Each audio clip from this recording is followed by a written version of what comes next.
शेतकऱ्यांच्या दृष्टीने सुद्धा किंवा इतर कोणाच्याही उद्योजकांच्या दृष्टीने फूड प्रोसेसिंग करणं का महत्त्वाचं आहे? तर आपण वेळोवेळी बघत असतो प्रत्येक सीझनमध्ये सध्या चेंजेस होत आहेत. कुठल्याही वेळेला पाऊस पडतो, कधी हीट जास्त आहे, ह्युमिडिटी जास्त आहे, त्यामुळे शेतीमालाचं नुकसान होतं.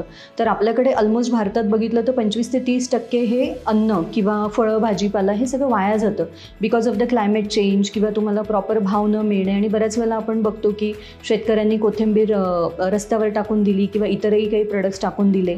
तर त्याच्यावरती जर आपण प्रोसेस केली तर त्यामध्ये डेफिनेटली व्हॅल्यू ॲडिशन होते. म्हणजे एक टमॅटो तुम्ही आज ₹2 किंवा ₹5 किलोने विकताय, त्याच्याऐवजी टमॅटो प्युरी किंवा टमॅटो केचप हे किती प्रमाणात व्हॅल्यू ॲडिशन देईल हे आपल्याला माहितीच आहे. म्हणजे आपल्याला त्याच्या प्राइसेस बघायला लागतील अर्थात, पण डेफिनेटली त्यामध्ये साधारण तुमची 30 ते 40% व्हॅल्यू ॲडिशन होते आणि हा तुम्हाला जास्तीत जास्त चांगल्या प्रकारे इन्कम मिळवून देऊ शकतो. त्याच्यामुळे एका फक्त शेतीवरती आधारित न राहता प्रोसेसिंगमध्ये जर आपण गेलो तर